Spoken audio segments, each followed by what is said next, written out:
قربانی واجب ہونے کے لیے کتنا مال ہونا چاہیے؟ ہر بالغ مقیم یعنی مسافر نہ ہو، مقیم ہو، مسلمان مرد و عورت مالک نصاب پر قربانی واجب ہے۔ اب مالک نصاب کون ہوتا ہے؟ اصل چیز تو یہ سمجھنی ہے نا، عقل والا ہو، پاگل نہ ہو، بالغ ہو اور مقیم ہو۔ اب مالک نصاب کون ہے؟ مالک نصاب ہونے سے مراد یہ ہے کہ اس شخص کے پاس 52.5 تولہ چاندی یا اتنی ہی مالیت کی رقم یا اتنی مالیت کا تجارت کا مال یا اتنی مالیت کا حاجت اصلیہ کے علاوہ سامان ہو۔ آج کل نصاب کی 1,40,000 کے قریب تھی رمضان میں، آلموسٹ سمجھ لیں کسی کے پاس اتنے پیسے ہوں 1,40,000 کے آس پاس، 52.5 تولہ چاندی، آج کا ریٹ مجھے نہیں پتا، تو اندازاً یہ 1,40,000 رمضانوں میں بتایا گیا تھا، تو ہم سمجھ لیں اتنا ہی، کسی کے پاس اتنے پیسے ہوں یا اتنا مال تجارت ہو، سونا چاندی ہو، یا اپنی حاجت اصلیہ ضرورت کی چیزوں سے زیادہ سامان ہو گھر میں یا کہیں پر، تو اب اس پر،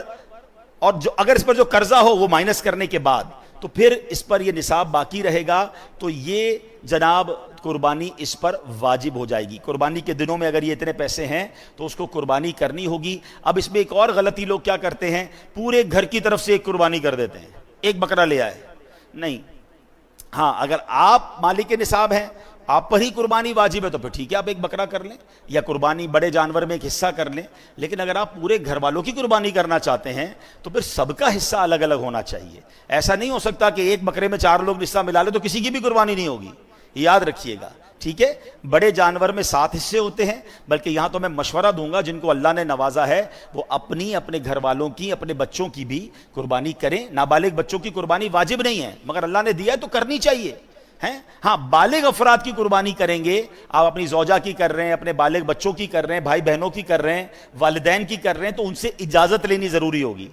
ہیں کہ بھائی آپ کی قربانی میں کر رہا ہوں، اجازت لیں گے تو پھر ان کی قربانی ہو جائے گی۔ یا پھر انڈرسٹوڈ ہے ان کو کہ بھائی ہر بار آپ ہی کرتے ہیں، ان کو سب کو پتہ ہے ہماری قربانی بھائی یا ابو کرتے ہیں، تو پھر بھی انڈرسٹوڈ ہے تو ٹھیک ہے۔ اچھا، اسی طرح ایک اور قربانی میں ہم نے بات ذہن میں رکھنی ہے کہ قربانی میں اگر کوئی عقیقے کا حصہ بھی ملانا چاہتا ہے، وہ سمجھتا ہے کہ میرے پاس ایک حصہ ایکسٹرا ہے، اگر کسی کا عقیقہ باقی ہے تو وہ بھی کیا جا سکتا ہے۔